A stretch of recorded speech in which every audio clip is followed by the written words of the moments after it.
Many of the problems which face governments nowadays are international ones.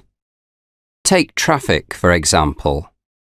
All the major cities of the world are having to try to find ways of dealing with too many vehicles and the congested roads which they cause. A large number of the vehicles which clog our cities are private cars. Motorists are very reluctant to leave their precious cars behind and go to work on public transport, despite the constant traffic jams. They regard buses, trams and trains as being for other people, while they themselves like to drive from door to door. Thus, our roads are chock-a-block with traffic. Of course, parking space is not always available. Some firms provide car parks or garages, where at least some of their employees can leave their cars. Most people, however, have to rely on public car parks, often multi-story ones, or else try to park in the street. Since this is usually highly restricted, with many parking meters in evidence, parking is a source of frustration to many motorists. People who are otherwise quite law-abiding are apt to take a bit of a risk when it comes to traffic offences. Thus, they ignore both signs that say "no parking" and lines painted down the edge of the road, which indicate parking restrictions. Should they be away from their cars for longer than the amount of time allowed by the parking meter, they are not worried, until they see that the traffic warden has left a parking ticket on their windscreen, and realize that they will have to pay a fine. The authorities in more and more cities are trying to keep cars out of the city centre. With this aim, they have pedestrianised large areas and introduced park and ride schemes so that people will leave their cars at the city boundary and complete their journey by bus. Still, there are fears that ever-increasing traffic will cause gridlock in cities, particularly at rush hours. With so many tailbacks and bottlenecks on so many roads, motoring is no longer a pleasure. Why then do so many of us persist in using our cars? Bullying. Education is a very important part of a child's life, and yet an increasing number of children are showing reluctance to attend school. It is not that they find the work too difficult or are afraid of the teachers. No, it's because they are being bullied. School bullies can make other children's lives a misery, and their bullying takes different forms. Often, they will use their physical size to intimidate those who are smaller and weaker than themselves. They will threaten their victims with a beating if they don't do as they say, often using physical force to extort money, and will steal possessions from them by force. Bullies use verbal abuse as well as physical abuse on their victims. The butt of this abuse may often simply be slightly different in some way from the rest of the class. A child may have red hair, wear spectacles, not have the latest fashion in shoes, have only one parent, or be of a different race, for example. This can make them a target for the school bully, who will indulge in the most insulting name-calling. Some psychologists say that the desire of the class bully to dominate the others is a result of an inferiority complex or some personal unhappiness. But this does not help those who are on the receiving end of the abuse. So great is the bullying problem that many schools have been forced to draw up an official strategy for dealing with it. Teachers encourage the victims of bullying to report the matter to one of them, but many of them are afraid to do so for fear of more physical assault or more taunts. The bullies will accuse them of telling tales and make them suffer more. Furthermore, those who browbeat others, although domineering, can often appear to be charming to those who are in authority. Because it's so difficult to get victims to report bullies, and often difficult to prove coercion, many bullies escape unpunished. We must protect our children from this persecution. They have a right to enjoy their school days.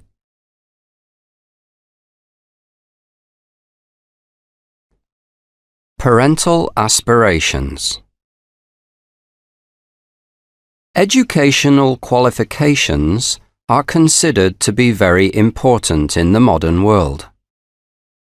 They are essential for people who want to find reasonably well-paid employment in the professions. For this reason, most parents try to get their children to work hard at school and achieve academic success by doing well in exams. Many parental aspirations also include their children going to university and graduating with a good degree. Not all children, however, are capable of achieving academic success. This does not matter as long as parents are willing to accept this. But it is quite common for parents to think that all their children have to do is to study hard, and they will pass the exams. All too often, they just succeed in causing too much stress in their offspring, with the result that the children either get ill or fail exams that they might otherwise have passed. There are some children who are quite bright, but who are simply not interested in formal learning. Some might be of an artistic bent and wish to become an artist or designer, while some might have a talent for acting. Others may show an aptitude for working with their hands or want to start their own businesses and become entrepreneurs. It is perfectly possible for children to achieve such ambitions. However, their parents may well have other ideas, which can lead to family conflict. Strangely enough, many parents are often reluctant to allow children to follow in their footsteps. For example, actors may not wish their children to have a career in the theatre because of the uncertainty of the profession. Business people may feel that their children will have more status in an academic profession than in the world of commerce. The opposite situation also arises. Parents who have worked hard to establish a business may want their children to become part of it, only to find that their sons and daughters prefer to look for completely different occupations. Each generation has different ideas, making communication between the two extremely difficult. Thus has arisen the aptly named Generation gap.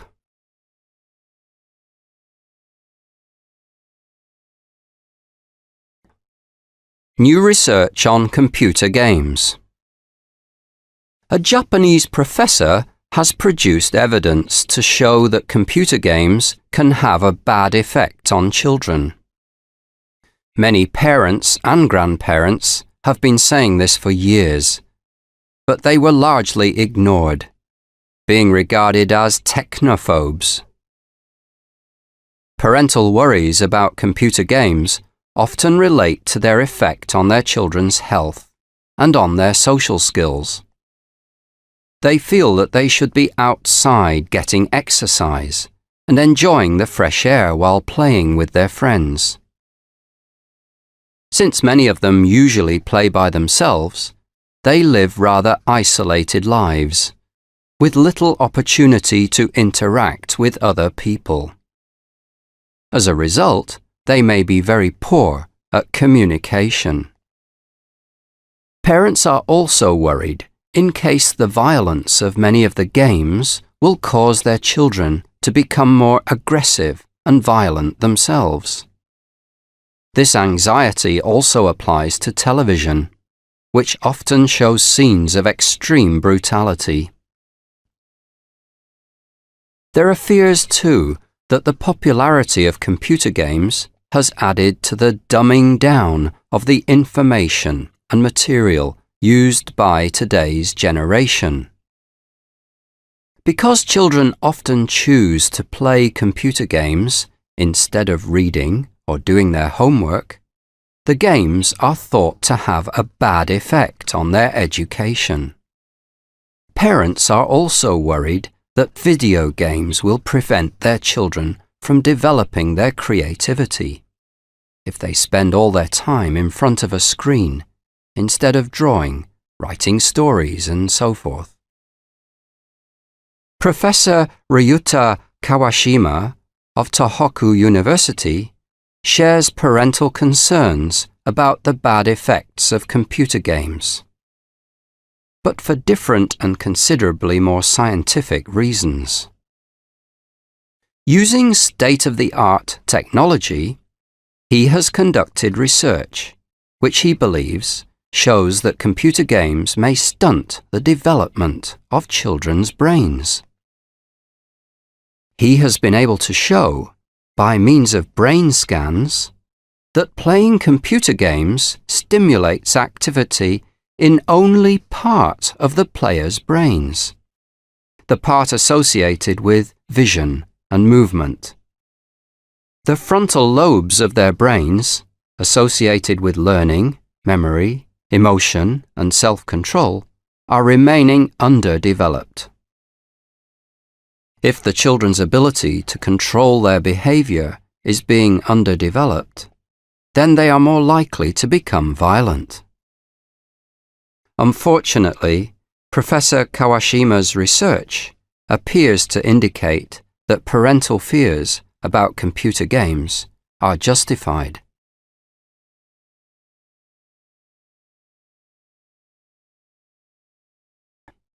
Healthy eating. Most of us would like to live a long and healthy life. Increasingly, doctors are telling us that in order to do so, we must eat a healthy diet. Too often, we ignore the advice. In most countries of the developed world, there is no shortage of food, but their inhabitants could be suffering from a form of malnutrition. This is something that we are accustomed to associate with poor countries, which regularly suffer from famine, caused by primitive agricultural methods and overpopulation. The problem in the developed countries is that all too many of us are eating food which is far from being nutritious, and which is lacking in many of the vitamins essential to health. Because of our busy way of life, we rely too much on convenience foods, not taking the time to prepare a nourishing meal for ourselves. Instead, we grab something from the supermarket shelves or freezer and put it in the microwave. Even when we decide to eat in a restaurant, many of us decide that we have very little time and that our food must be served instantly. It is for this reason that there are, in many countries, so many restaurants that specialize in serving fast food. Unfortunately, much of this food is also junk food. And even more unfortunately, many children have become addicted to this, refusing to eat healthier alternatives. In general, we are eating too much processed food and not enough whole food. Ideally, we should eat more cereal products in order to increase our intake of fiber, since there is some evidence that this reduces the risk of certain cancers. Antioxidants, too, are thought to have some effect in preventing cancer, and these are found in significant quantities in fruit and vegetables. Formerly, it was considered important to eat plenty of eggs and dairy products to remain healthy. Such foods are now known to be high in cholesterol, which can be a contributory factor in heart disease. Fashions in healthy eating may have changed, but the message remains the same. Watch what you eat.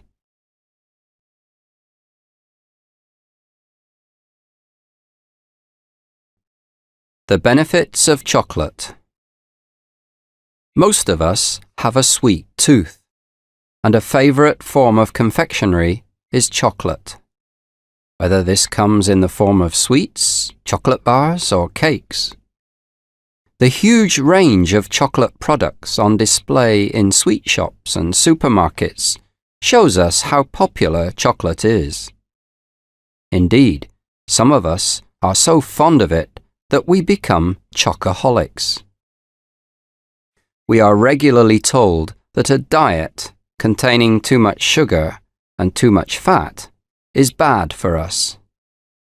And chocolate contains a great deal of both of these.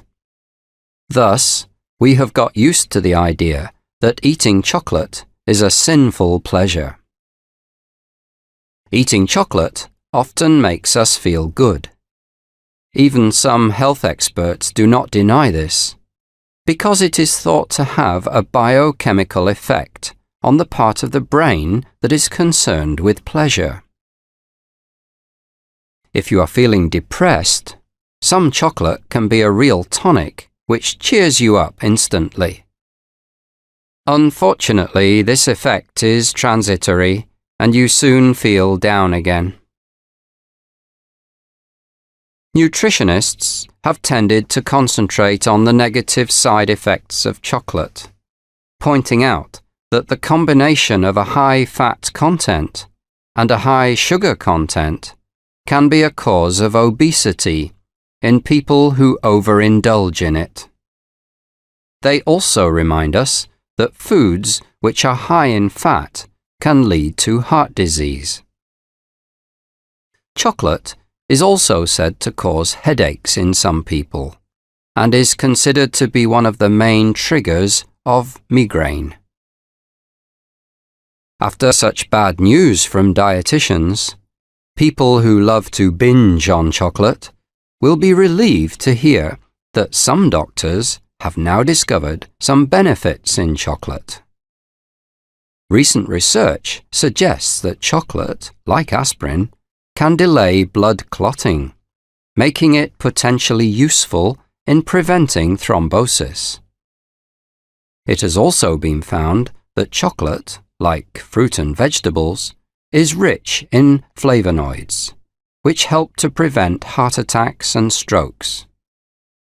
At last, there is some good news for chocolate eaters. They can enjoy this delicious treat without feeling guilty, safe in the knowledge that it could be improving their health.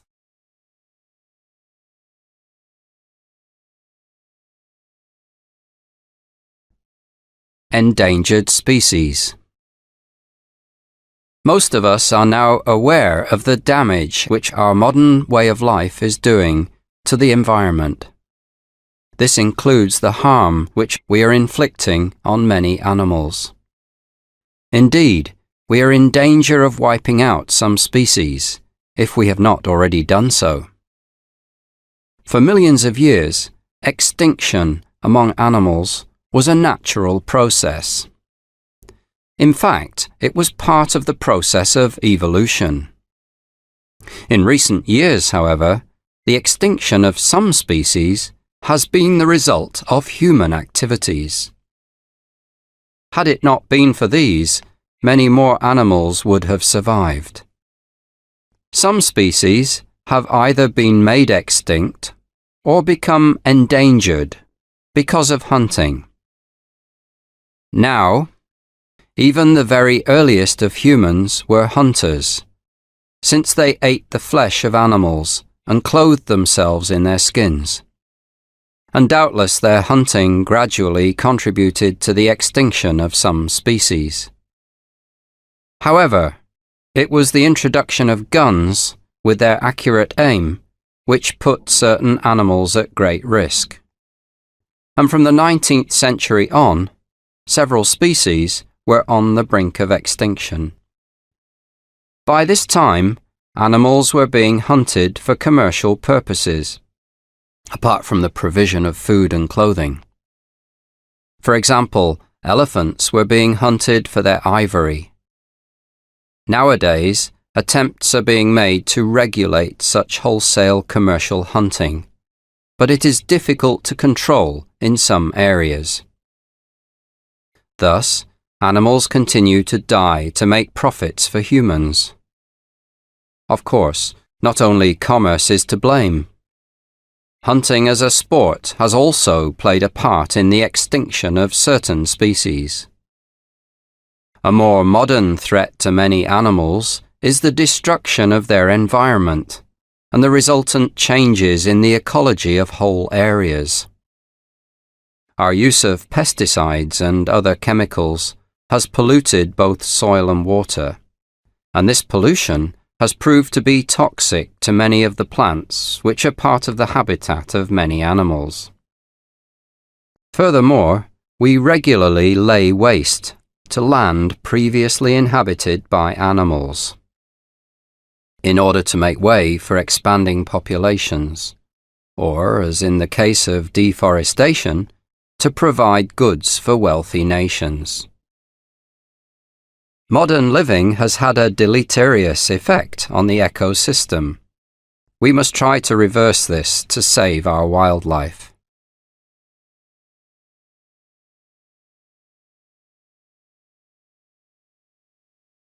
Modern celebrities.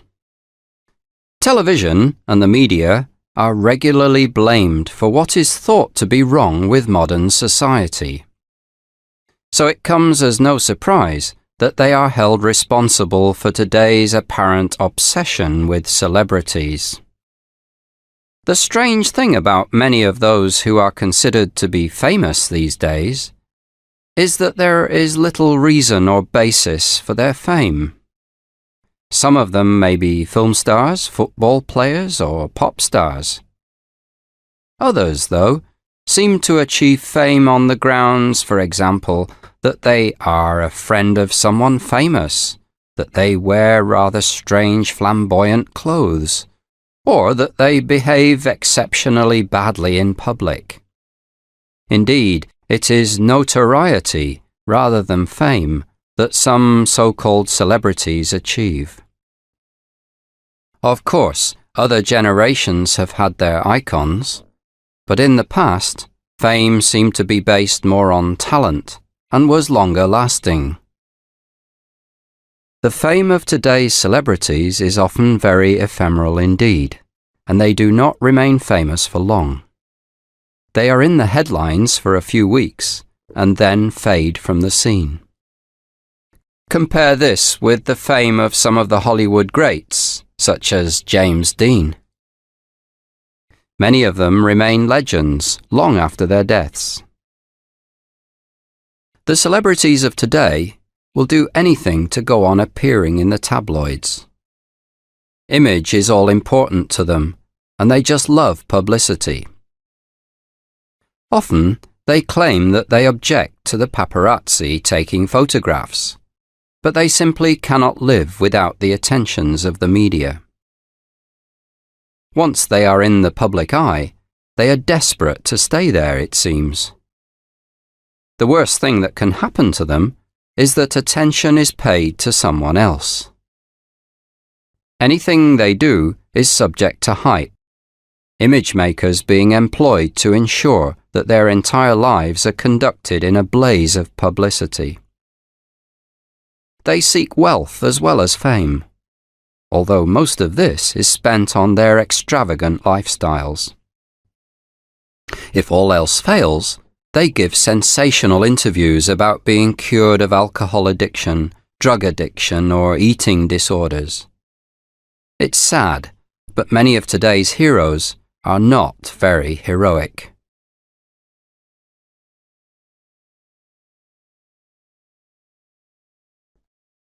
All kinds of rage. It seems that a great many of us are getting angrier, or at least that we are expressing our anger more. We seem to be flying into a rage all over the place, and rage is now so common that the English language has acquired several expressions to describe particular forms of it. The first of these rages to be named was road rage. This is used of drivers who are so enraged by other drivers or pedestrians that they let their anger get completely out of control. Often, they get out of their cars and shout and make threatening gestures at the people who have annoyed them. Sometimes they are so beside themselves that they attack the people physically, and there have even been cases where drivers have gone berserk and killed people. It frequently does not take much to provoke drivers who are easily angered. Even overtaking them quite legally can enrage them. Police are sometimes called to people's homes when rage gets out of control. In the worst cases, people who cannot control their tempers become guilty of domestic abuse and beat up their partners. This often leads to the breakup of the family and sometimes to the imprisonment of the violent partner. The supermarket is another place where people get angry. People often get frustrated if they have to queue at the checkouts, sometimes becoming so furious that they are driven to trolley rage. Then they deliberately bang into others with their trolleys, sometimes causing injury. Passengers in planes also sometimes fly off the handle. Known as air rage, this form of anger is usually directed at members of the cabin crew. It is common for passengers who lose their tempers in the air to have taken too much alcohol in the airport bars and to be spoiling for a fight when they board the aircraft. Their violence is dangerous in the air, and they have to be restrained. Try not to let any of this happen to you. Take a deep breath and keep your temper.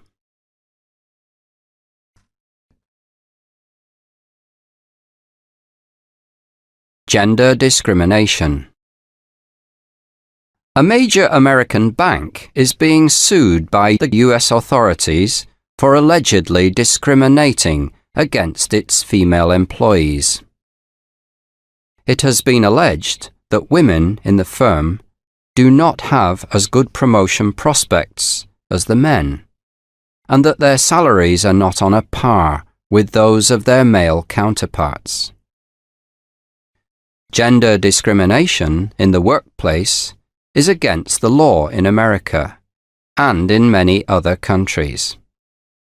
However, there are still obstacles in many firms which prevent women from achieving the promotion that their talents and qualifications deserve. Many women are promoted quite rapidly through the junior jobs in a firm, but face the glass ceiling when they apply for any of the most senior posts.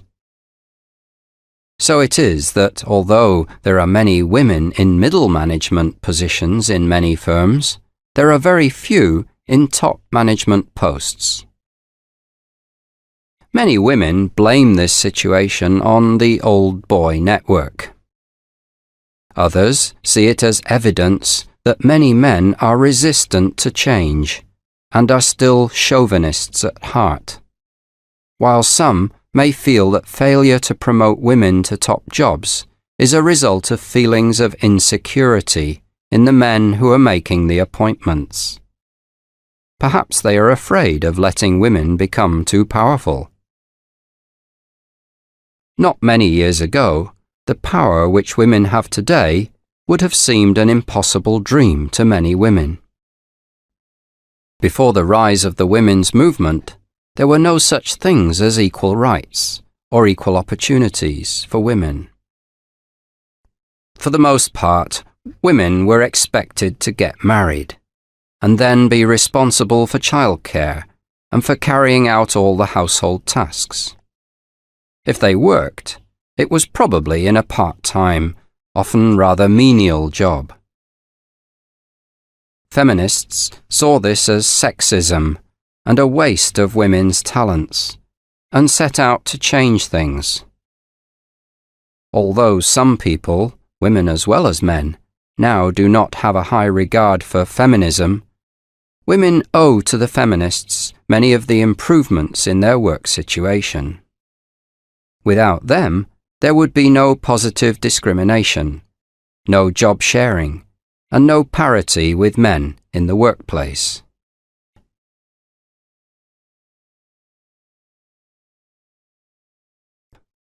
Taking time out.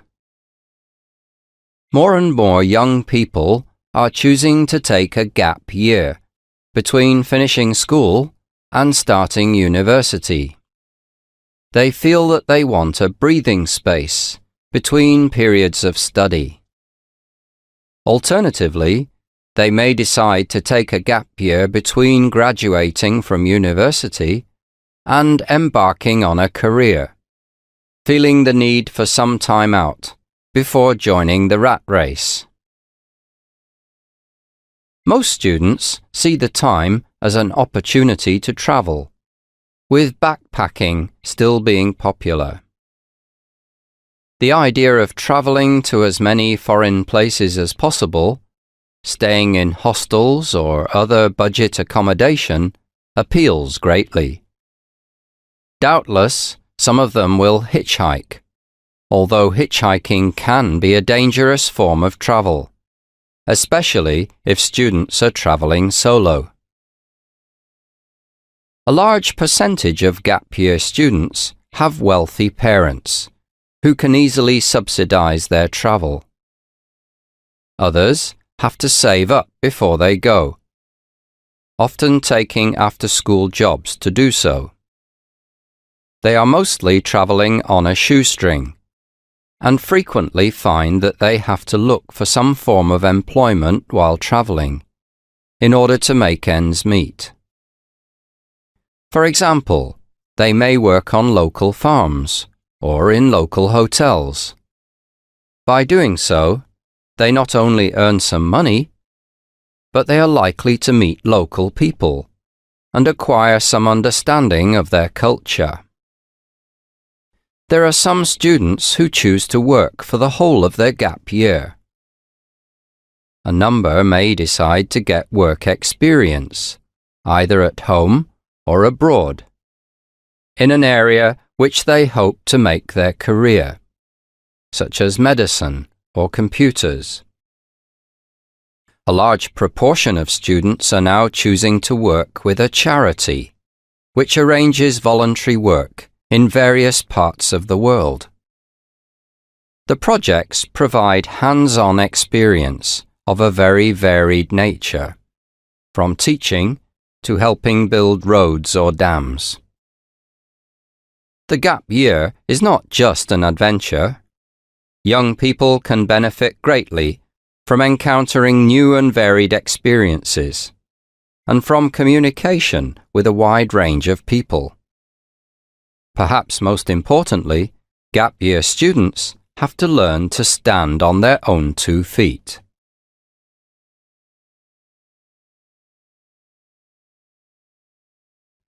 Computer crime.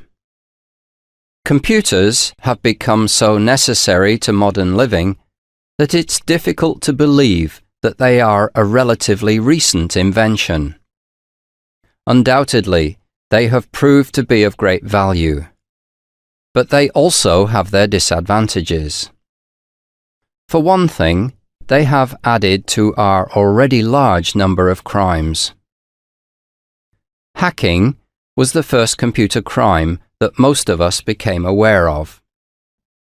By using their computer expertise, people known as hackers can gain unauthorized access to someone else's computer and make use of the data which they find there.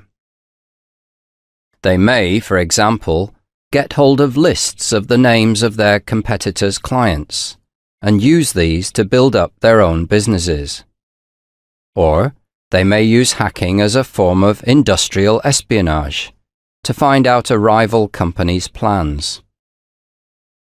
Other hacking activities may be more obviously criminal, in that hackers may log on to financial data in someone else's computer and either alter it illegally or use it for fraudulent purposes. The possibility of serious financial fraud has been greatly increased by the modern practice of purchasing goods through the Internet. Apparently, the use of credit cards to pay for such purchases has led to record levels of fraud, with a great many people being swindled out of a great deal of money. Banks are working hard to improve online security and to provide safeguards for customers. But fraudsters are working just as hard to improve their crooked techniques. Many computer users worry in case their systems are affected by computer viruses. The people who introduce such bugs into other people's computer programs may not intentionally be committing a crime, but may be doing so as an act of mischief or spite. The motive does not really matter to the people whose data has been deleted or altered, or whose files have been corrupted. Computers are part of a highly technical method of working, in which there are constantly new developments. Unfortunately, there is also a constant stream of new developments in the fraud industry associated with them. All computer users must be on their guard.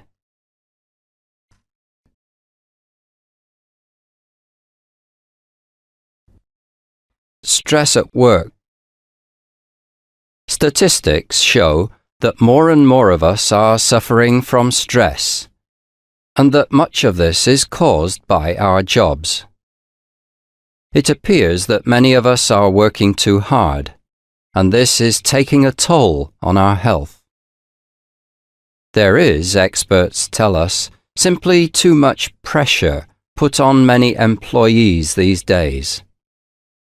In many jobs, in sales or production departments, for example, unrealistic targets are set for the workforce. People are, in fact, trying to do the impossible and making themselves ill by doing so. In many countries, more and more people are working longer hours. Some workers have to do this to cope with their workload, while others think that staying late will impress the boss so much that he will promote them. This extended presence in the workplace is known as presenteeism. Such overwork often results in extreme fatigue or even total exhaustion, with many people also suffering from insomnia.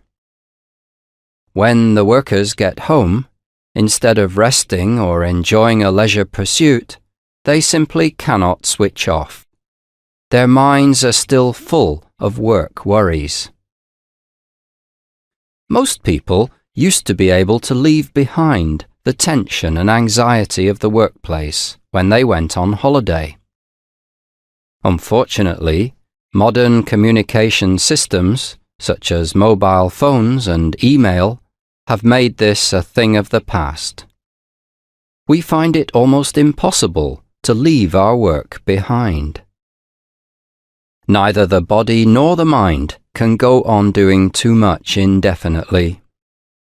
Workers reach a point beyond which they cannot cope and have to take time off. Some may experience burnout, and some may become mentally ill. Meanwhile, a study by some American universities has shown that stress can weaken the immune system.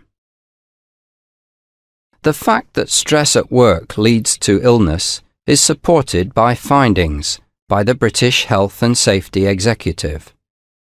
These indicate that 60% of absence from work is a result of stress. It is time for us all to take stress seriously and to reconsider the ethos of modern working conditions. Working hard is important, but everyone must realize that even productivity is less important than our health.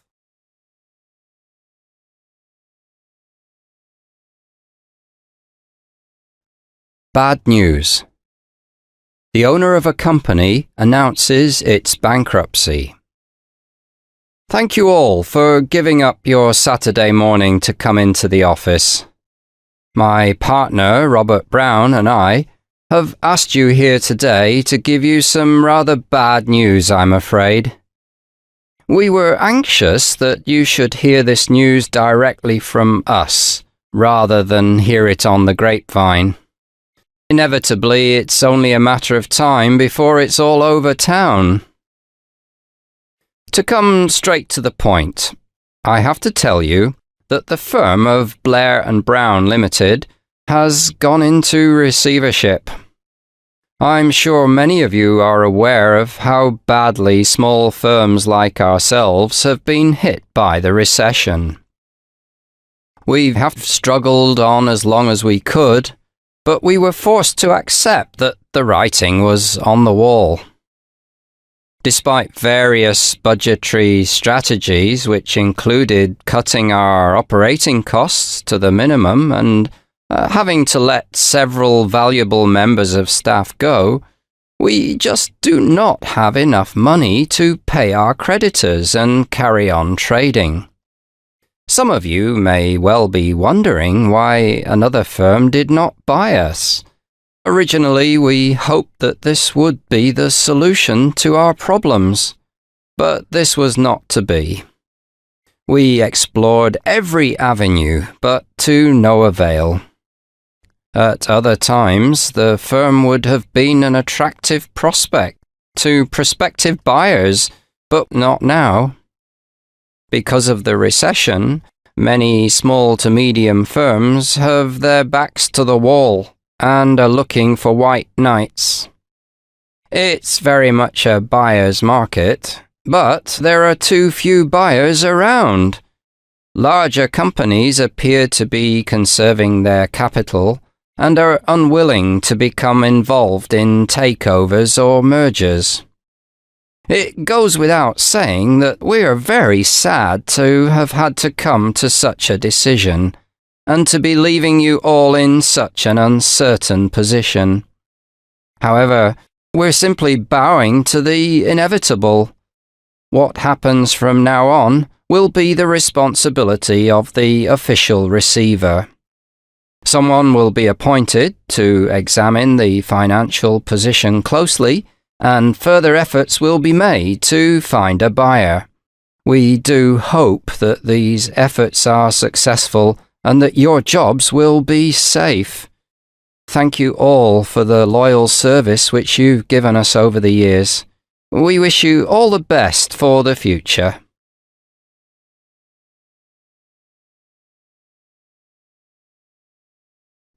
Time to study. A principal gives a pep talk to students about how to sit their final exams. I hope that you are all aware of the importance of this year. It's the year when you will take your final exams, and it is therefore make or break year. Some of you have worked hard throughout the years, and what all these students will need to do is to keep up the good work. Some have worked fairly hard, but may have to go the extra mile in order to be sure of passing the exams well. Others among you, and I suspect they are too numerous to mention, have left themselves a mountain to climb. They will have to study very hard and do a great deal of revision if they are going to pass the forthcoming exams. It's important to understand that if you start working hard now, it's not too late. You must not simply throw in the towel at this stage and think that you have no chance of success. Provided that you are prepared to put your back into it, there is still enough time to get the required amount of work done. However, you must start now. Don't decide to put the whole thing off until tomorrow. You must try to work out a study timetable and stick to it. You also need to make sure that you have peace and quiet to work in. If some of you find it difficult to find the right study conditions at home, perhaps you may have rather noisy younger brothers and sisters, then we will be happy to let you stay on after the official end of the school day and provide you with a quiet place to study. I'm not suggesting that you keep your noses to the grindstone all the time. You will need plenty of rest and relaxation if you are to study effectively. However, this is a year for making some social sacrifices. It's time to give up the parties and take up the books. Don't think you can carry on your social life and start studying when you get home. That means that you will burn the midnight oil and be too tired to concentrate either on your home studies or your schoolwork next day. With that, I wish you all a successful year and some excellent exam passes at the end of it. I'll now leave you to the tender mercies of your form teachers.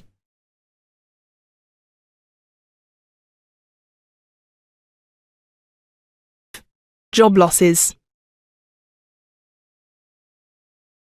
A member of senior management tells trade union representatives of company plans.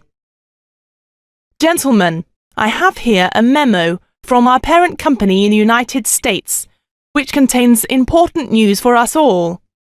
The decision has been made to adopt a global policy of rationalization. As each company is autonomous, we have all been asked to propose a plan of restructuring and to send details of this as soon as possible. This will inevitably involve redundancies, but the board of directors here can do nothing to prevent this. Our hands are tied. We have here copies of our plan, and it is hoped, gentlemen, that you will cooperate with us in trying to implement this as effectively and speedily as possible. Obviously, we would wish, where possible, to give people early retirement or voluntary redundancy, rather than impose compulsory redundancy on anyone. You will note that generous redundancy packages have been outlined. We hope that both you and your members will see these redundancies as a way of conserving jobs. In the present climate, only companies which are prepared to rationalise their workforce will survive. Those who do not will go to the wall. We are confident that if the recommendations are carried out, the company worldwide, and our part of it in particular, will be able to weather the storm. You know how tough the market is just now, and you also know that recently we have had a rather rocky ride in some parts of the country. It is a question of the survival of the fittest, and we must make ourselves fit. This means slimming down our workforce. We appreciate that your members will be concerned to learn of the proposed job cuts, but we hope that they will accept them as being inevitable. If the workers do try to oppose these cuts, they will be on a hiding to nothing. It has been made clear to us that any industrial action or threat of it is likely to put more jobs in jeopardy. We would like to inform your members that the proposed job cuts will apply to all members of staff, to management, office workers and factory workers alike. Be assured that this is not a case of there being one law for the rich and another for the poor, so to speak. We hope that you will have fruitful negotiations with your members and let us know as soon as possible the outcome of these negotiations. Thank you.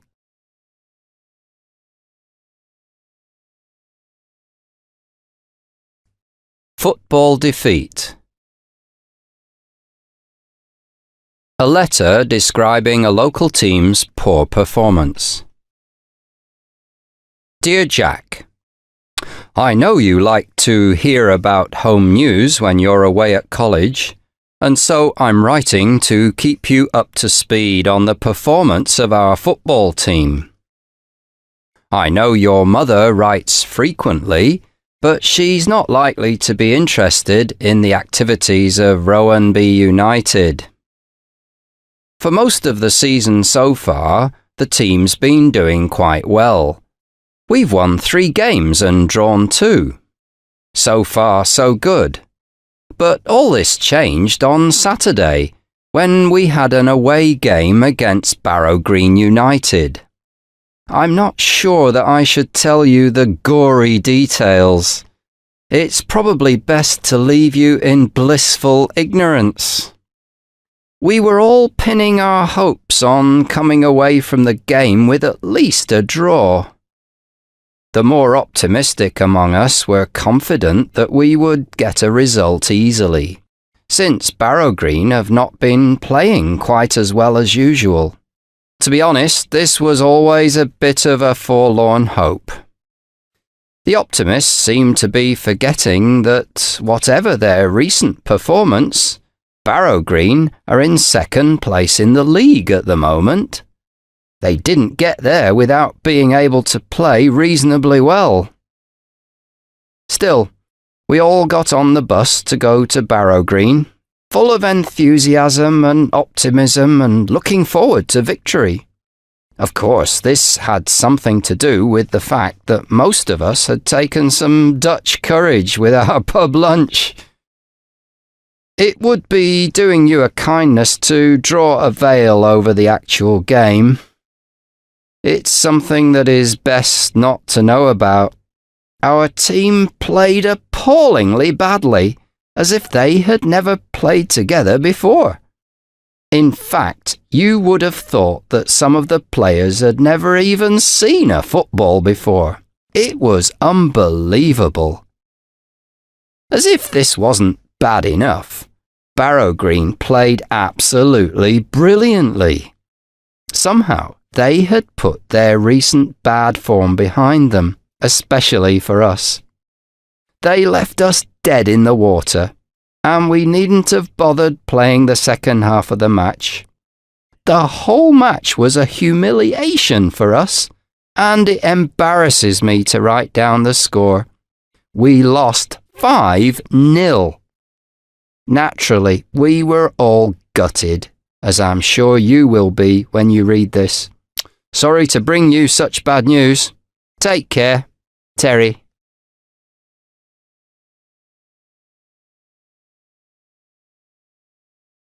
A disappointment.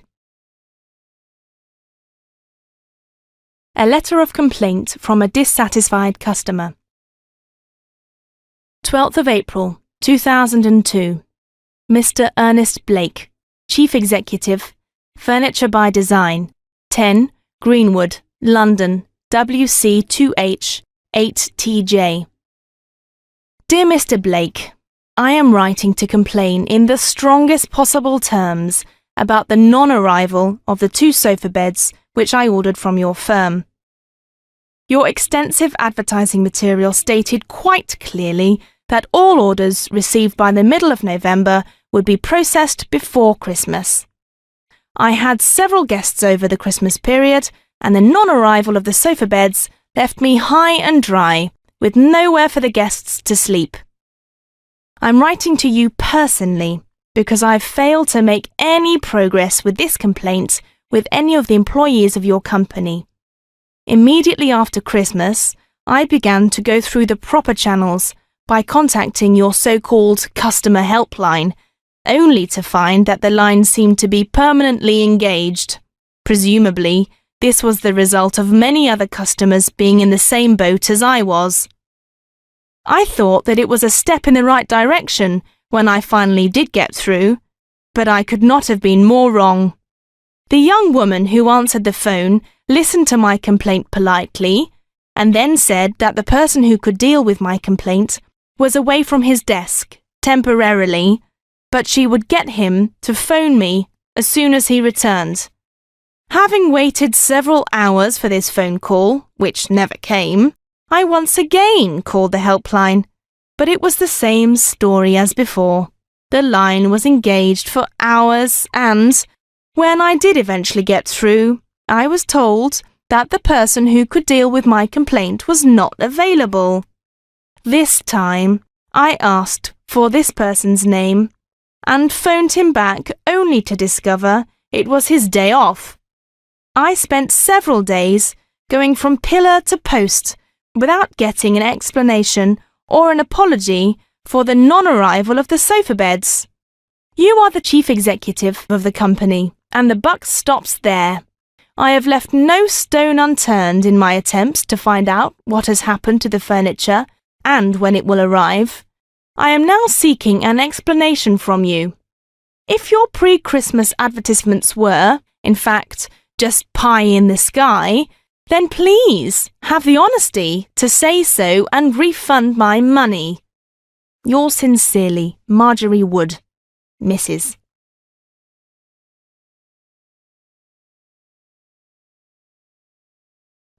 A letter of apology. A chief executive replies to a letter of complaint.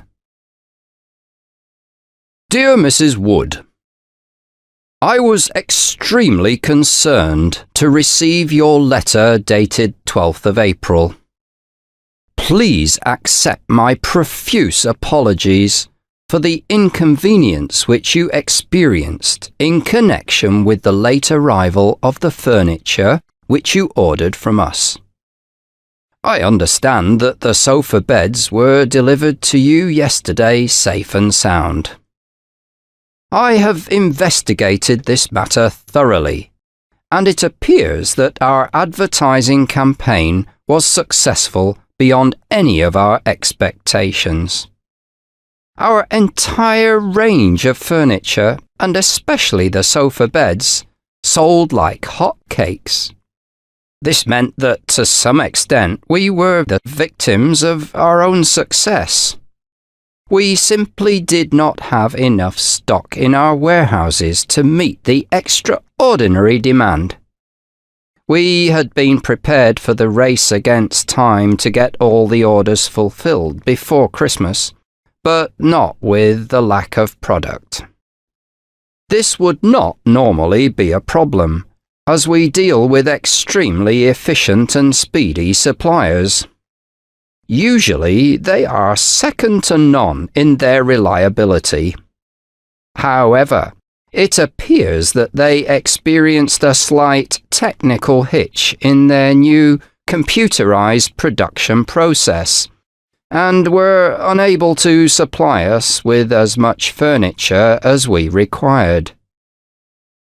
Their maintenance people had their work cut out to get their production line functioning again in time for the Christmas rush, and valuable time was lost. We searched around for another supplier to help us out, but to no purpose. Being unwilling to accept goods of a lesser quality, we had no choice but to wait for our usual supplier to get their machinery fixed. When all is said and done, quality is what matters to most of our customers. I was sorry to hear that you had such problems with our complaints procedure. I have discovered that these were due to a serious reduction in the number of our helpline staff available then, owing to a local flu epidemic. I'm sorry that this has been such a chapter of accidents. As I have indicated, most of it was a result of circumstances beyond our control. Once again, my apologies for the inconvenience caused to you. We value your custom greatly and hope that you will go on being a client of the company. Yours sincerely, Ernest Blake, Chief Executive.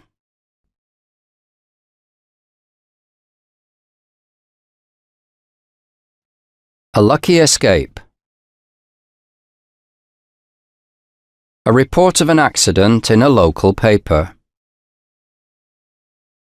Several people had a lucky escape yesterday while waiting for a bus at the corner of King Street and George Street.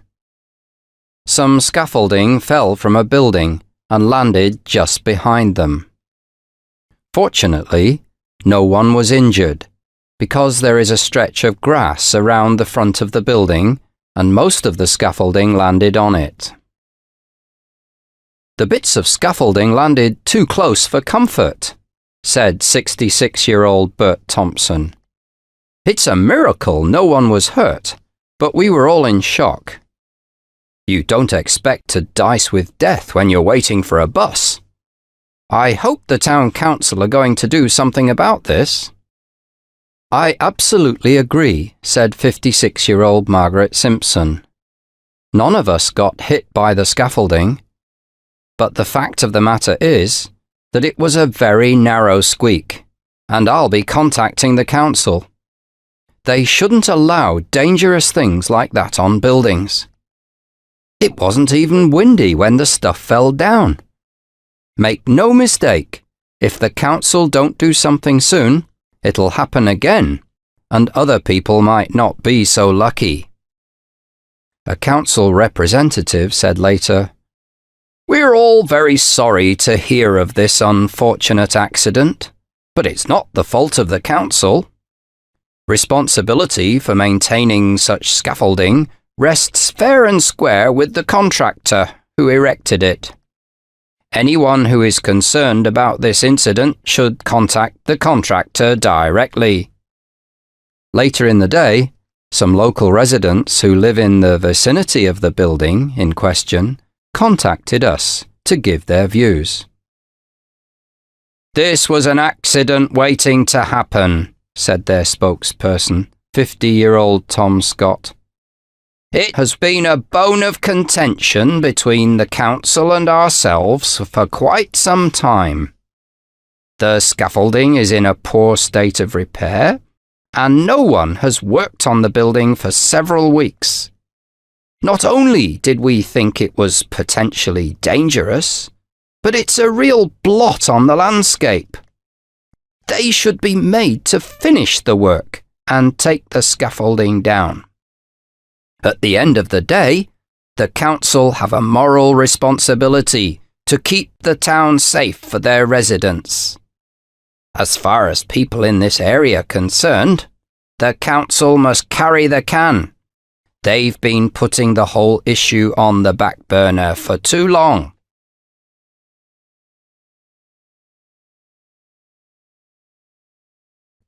A day of misfortunes. A letter recounting events and experiences on the day. Dear Jenny, it was great to get your letter. You sound as if you're really enjoying college, and I can't wait to join you. I'm beginning to wish that I had turned a deaf ear to my dad's suggestion that I spend a year getting some work experience before going to college. I've just got back from work and I've had a really bad hair day. For starters, I got up late. I must have switched off my alarm clock when it went off, and I didn't wake up till an hour later. Panic stations! Instead of having a leisurely bath, washing my hair, choosing my clothes carefully, and having a nourishing breakfast, I climbed into yesterday's clothes, grabbed a couple of biscuits, and headed for the door. I could still have caught a bus that would get me to work on time, but as luck would have it, I saw old Mrs. Smart next door struggling to put her rubbish bin out on the street. I stopped to help her, and got to the bus stop just as the bus had left. There was no possibility of taking a taxi because I'm on my beam ends until payday next week. I seriously thought of calling the office to say I was sick, but I decided to go in and face the music. When I got to the office, I waited until I thought the coast was clear and hurried past reception without being seen by any of the bosses. Hooray! I said to myself, I've got away with it. I spoke too soon. When I got to my desk, there was my supervisor, Mrs. Mason. At long last, she said sarcastically, you've decided to favour us with your presence. My office, now. By this time, I had a very bad headache and was badly in need of a cup of coffee. Instead, I had to listen while Mrs. Mason read me the riot act. From what she said, I'm completely useless and totally unreliable. It didn't do much for my morale. The thing is, that was so unfair. I work hard for very little money and I'm hardly ever late. Naturally, I didn't say this to Mrs. Smart. Sorry, this is such a moaning letter, but I badly need somebody to grumble to. I'll write a more cheerful one soon. Love, Linda.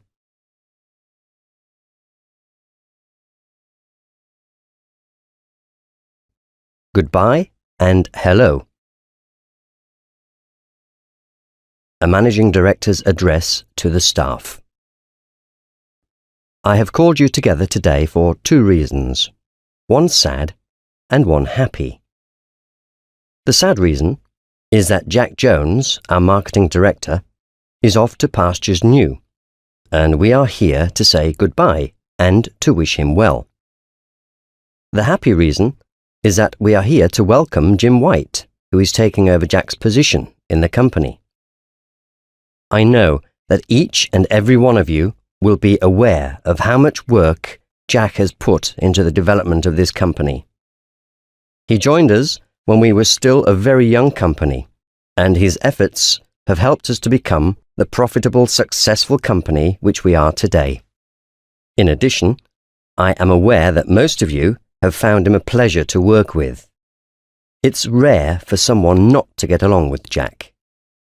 Of course, the board of directors and I are sorry that he's going, but we quite appreciate that after all these years, Jack wanted a change of scene. There was a time, not so long ago, when people stayed with the same company from the cradle to the grave. But things have changed. People now move on.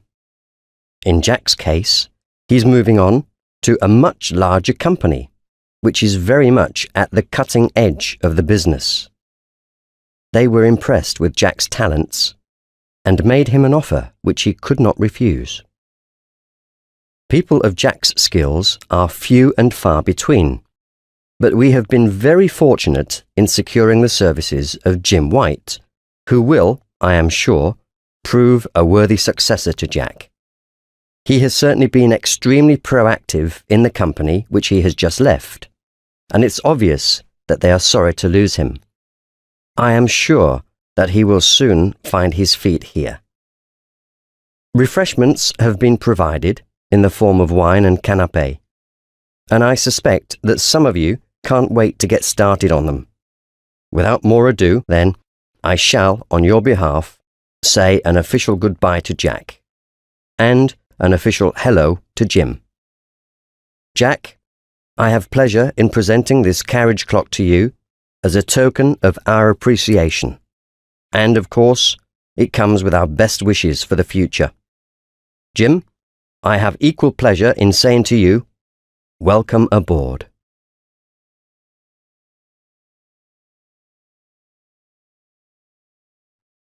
Bridge delay.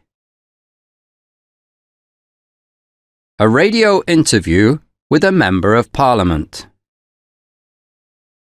Mr. Jones, I am sure that you are aware that commuters in the area are growing very concerned about the delay in opening the new bridge across the Brunton. It is already nearly a year overdue. The ferry service has been greatly reduced in anticipation of this opening, and people have been greatly inconvenienced. They say that they are tired of being promised jam tomorrow and want to be given a definite opening date. Are you able to supply this? Unfortunately, I am not in a position to do so at this moment in time. What I can tell you is that a committee has been set up to investigate the delay, and that this committee will report to us in due course. At this juncture, we can say that there have been a number of unexpected teething troubles, but we are unaware of the exact nature of these. Of course, we very much regret the delay and the position which commuters now find themselves in.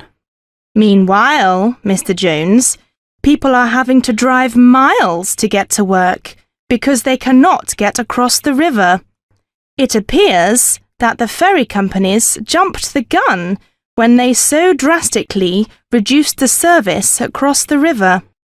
The ferry company's decision was a commercial one and is in no way the responsibility of the government or indeed of the local authority. Far be it from me either to criticise or defend their decision, but business is business, and presumably they wished to avoid substantial losses by providing too many ferry boats for the numbers using them. It's easy to be wise after the event, but their decision was made as a result of the original building forecast. In view of the inconvenience caused to the public, is it not possible for the government to intervene to try to persuade the ferry company to reintroduce their original service temporarily until the bridge is actually opened? We will give this our earnest consideration, but not until we've had the report of the committee, which is investigating the state of play on the building of the bridge. In the meantime, I must urge everyone to be patient. The splendid new bridge will mark the beginning of a new era for our area, and I can assure you that it will be worth waiting for.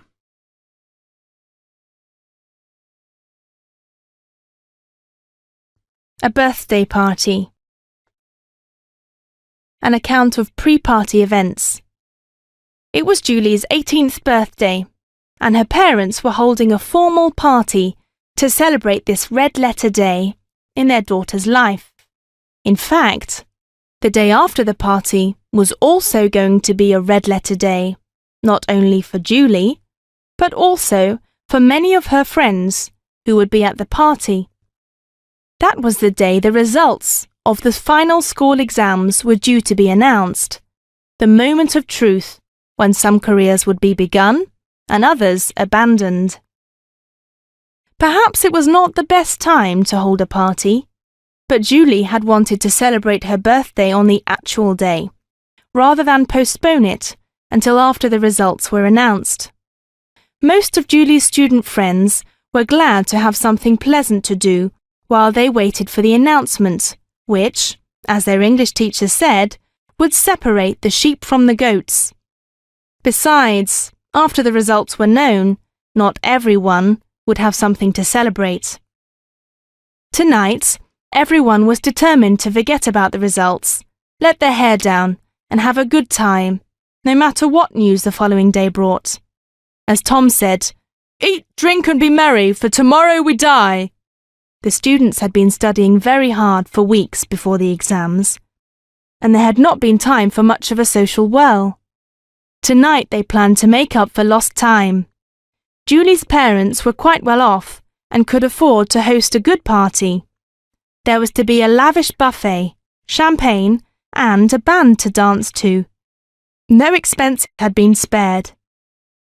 It was not long until the start of the party, and several of the girls had gathered at Julie's house so that they could enjoy the fun of getting ready together. They were all planning to get dressed up to the nines, and so getting ready took a considerable time. Just as they had all finally finished, the doorbell rang, and Mike, Julie's escort for the evening, appeared. "Your chariot awaits," he cried, before telling Julie how beautiful she looked and that she would certainly be the belle of the ball. The other girls' escorts soon joined Mike, and everyone went off in taxis to the party, but not before Julie's father had a cautionary word for them. "Have a wonderful time, but don't forget that Big Brother will be watching you." No one was quite sure whether he was joking or not.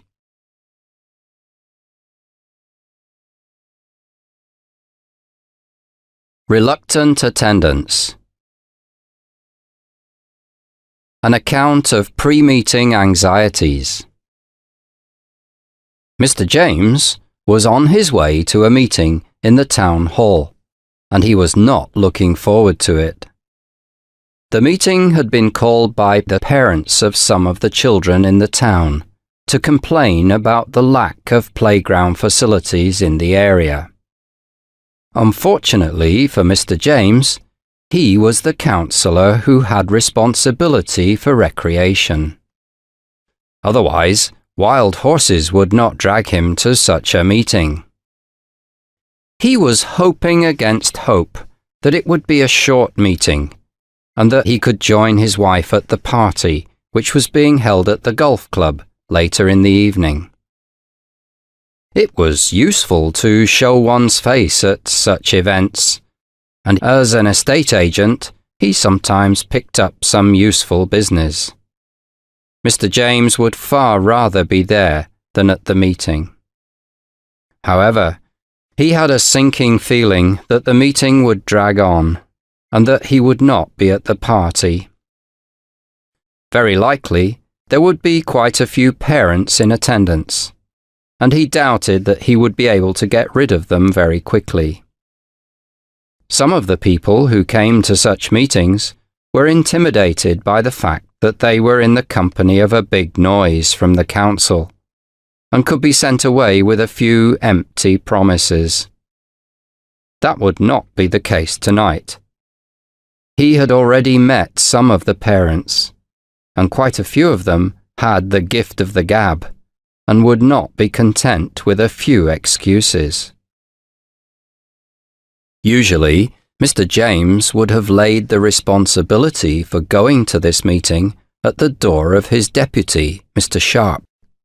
But he had said that he was attending an important family gathering, which had been arranged months ago, and was unable to attend. Mr. Sharp was a fairly truthful person, but on this occasion, Mr. James had a feeling that he was being economical with the truth. Meeting angry parents was no picnic, and all of the other councillors had claimed to be otherwise engaged when Mr. James raised the subject. This was a great pity, as there was always safety in numbers at such meetings. If you were unable to come up with a convincing answer, then you could always pass it on to one of your colleagues, at least until you could think of something to say.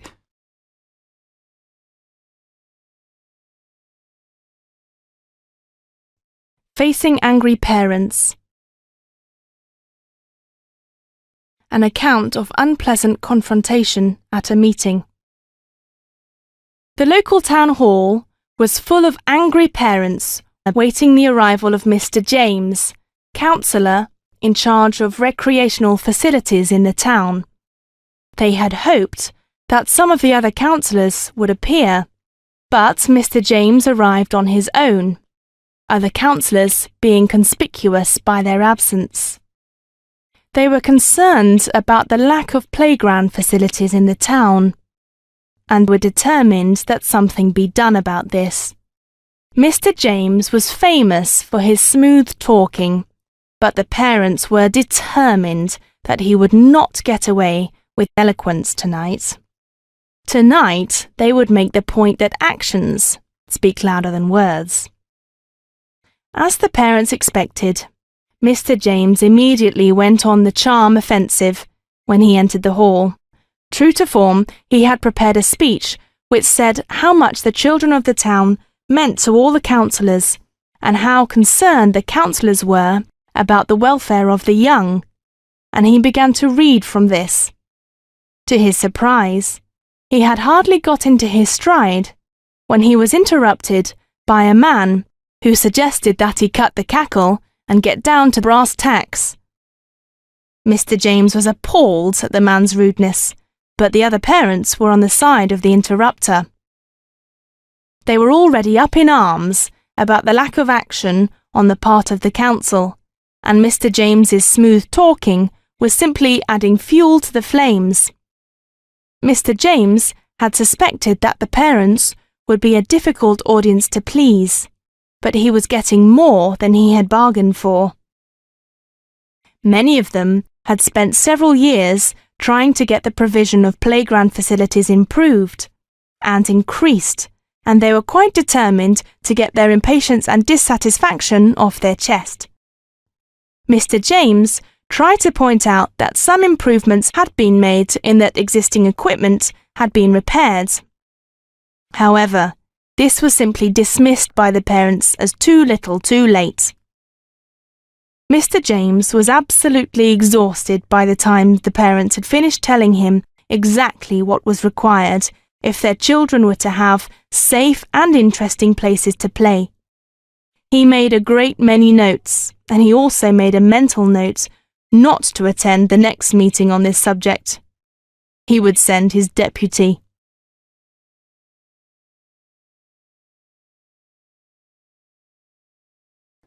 A sudden decision. A conversation about an unexpected career move. Have you any idea why Tom has left his job? Fred asked Andy. Your guess is as good as mine, replied Andy. I did hear that he was under a cloud when he left, but I think that it was a rumour started by Jenny, one of his workmates, who doesn't like him. Tom has always been very hard-working and competent. I don't think he was dismissed. Whatever the reason, his resignation was a bolt from the blue. Everyone was surprised. Then Joan joined in the conversation, saying, "He might have been bored. I would be climbing the walls if I had to sit in an office all day." "Quite the reverse," replied Andy. "Tom had a very interesting job, and he loved it. He also liked his boss and the people he worked with."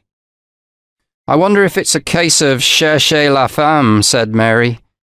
"My brother introduced Tom to an Australian girl called Mel a few weeks ago, and they seemed to get on very well. I think my brother said that Tom and she had been out together quite a few times, but Mel is due to go back home fairly soon. Who knows? Perhaps Tom's decided on a life down under." "It's interesting that you should say that because Tom was talking about Australia just last week, but I didn't realise he had a new girlfriend." "He never mentioned her," said Andy. "Still, we all know that Tom tends to be rather secretive and never talks about his affairs of the heart." "The plot thickens," cried Sarah. "Tom was just talking the other day about doing some travelling, but I thought he was just talking about his usual 2 weeks in Europe. It never occurred to me that he was talking about the other side of the world. Well, there's no use in speculating, said Andy. We'll just have to wait and see. I expect that Tom will tell us about his plans when he's ready to. Suddenly, Tom appeared, saying, My ears are burning. What have you all been saying about me? He laughed when he was told about their guesswork. You have colourful imaginations, he said. The truth is much less exciting than what you've come up with. I left my job to go back to university to do a further degree. I'm going back to the groves of academe.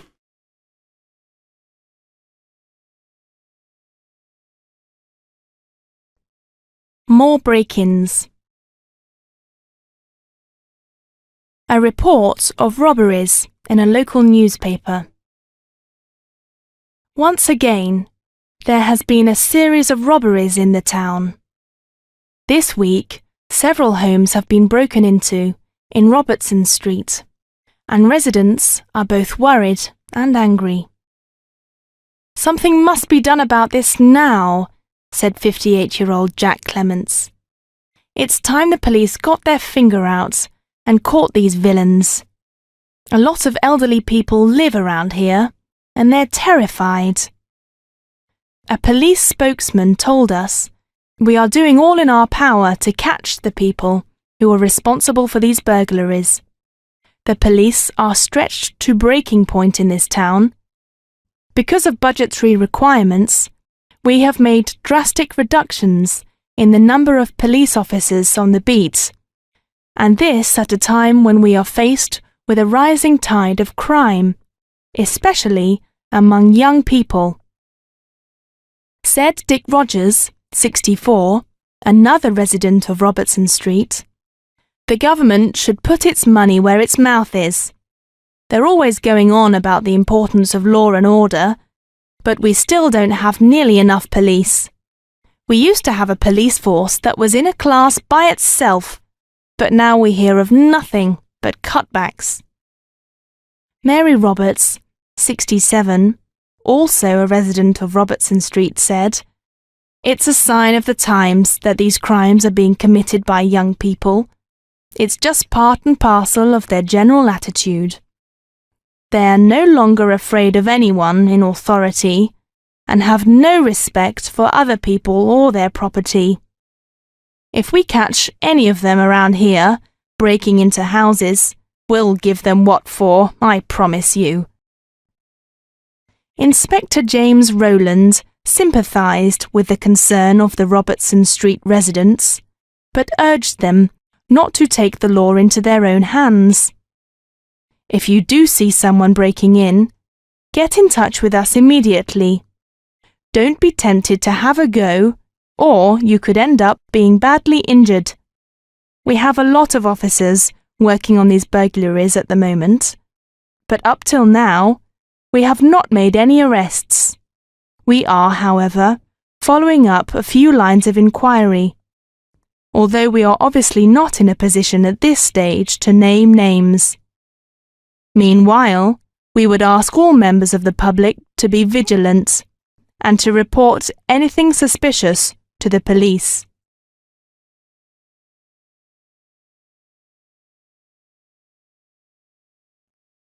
Obituary. A biographical sketch of a local personality. The whole community has been saddened by the news of the death of Brian Peterson, who died suddenly last week after a short illness. Brian was well known to many of us in the town, but he was particularly well known in climbing circles and was regarded locally as the grand old man of rock climbing. As a young man, he took part in several major and indeed dangerous climbing expeditions, and cheated death on more than one occasion. He regarded it as a real feather in his cap that he was asked to take part in an Everest expedition in 1976, and welcomed the opportunity with open arms. The expedition was one of the major achievements of his climbing career, and provided him with many anecdotes, to which we all listened spellbound. A photograph of the expedition had pride of place on his mantelpiece. Brian will also be remembered as a wonderful speaker and writer. He wrote many articles on climbing for a wide range of publications, but sadly never got round to writing any books on the subject, although this was always his intention. This is a great loss, as he was both an informative and an entertaining writer. However, who can blame him for wanting to spend time on the hills rather than spend it behind a typewriter? Brian was a gifted writer, but it was as a speaker that he really came into his own. Whatever the nature of the audience, he made the subject of climbing come alive for them, illustrating his talks not only with marvelous slides, but also with personal anecdotes. He could hold any audience in the palm of his hand.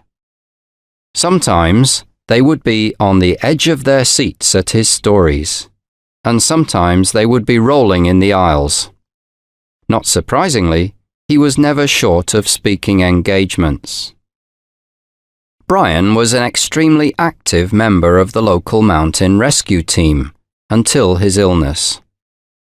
Although always willing to give a helping hand to people who got into difficulties in the mountains, he often got extremely angry with people who ventured onto the mountains without appropriate clothing or equipment, and without leaving exact details of where they were going.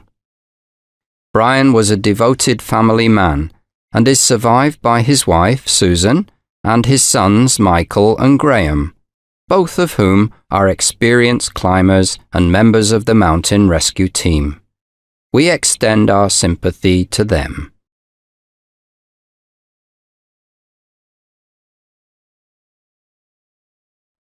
Going on a diet. A letter recounting reasons for and experiences of dieting. Dear Pam, you know how I said that I was never again going to go on a diet? Well, I take it all back. Here I am again, counting calories and eating little more than lettuce leaves. It's all Polly's fault. She's getting married in July, and she's asked yours truly to be her bridesmaid.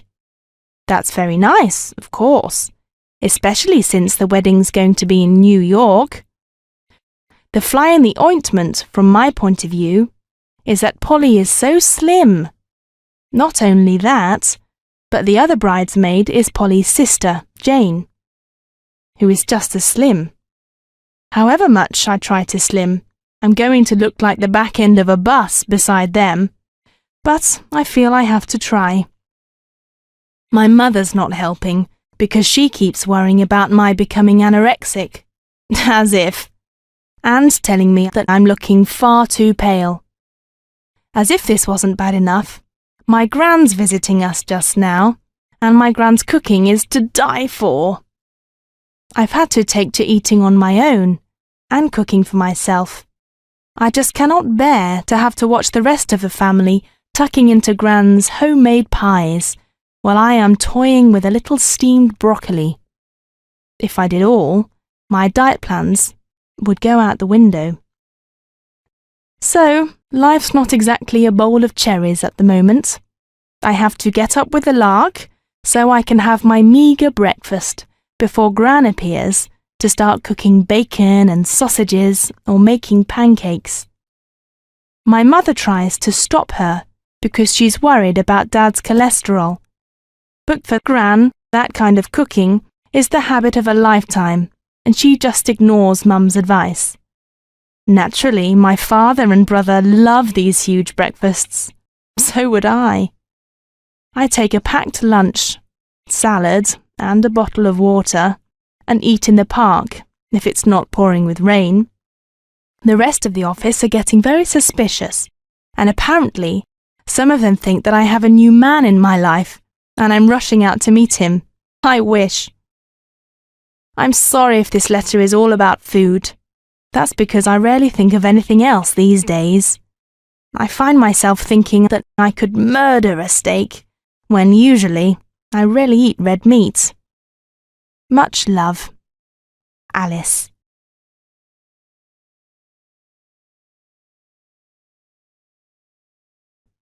A change of plan. A letter explaining the postponement of a visit. Dear Stan, I'm sorry. My plans to come and visit you next weekend have gone pear-shaped. I was really looking forward to seeing you and to having some fun in the big city. Life here can get boring with so many of my friends away at college.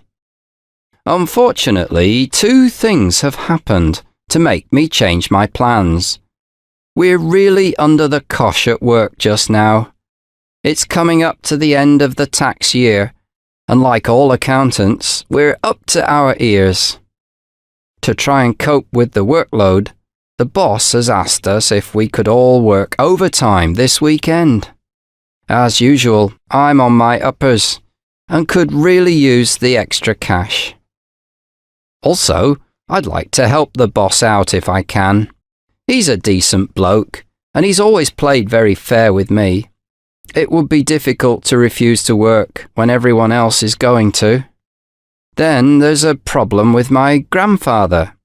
He's not getting any younger, and he's been a bit under the weather recently. Mum was worried about him, and so he's come to visit for a while. Truth to tell, he's not really recovered from my grandmother's death last year. My mother doesn't like leaving him alone in the house, and she's agreed to babysit for my sister on Saturday night. Dad's away at a conference that weekend, and so it's down to me. So there it is. What with one thing and another, this weekend is not possible, and it would be best from my point of view to leave coming up until some other weekend. Looking on the bright side, I can see that the delay will mean I have more money to spend when I do finally get there, thanks to the overtime. I hope all's well with you. Drop me a note and let me know if there's any weekend that's not suitable for me to come up, or if there's any weekend that's especially suitable. I would give you the news from home, but there isn't any, or if there is, I'm working so hard that I haven't heard about it. Sorry again about the change of plan. I hope it hasn't messed up any of your arrangements. I'll think of you living it up in the bright lights while I'm watching the telly with Grandad. Cheers, Jeff.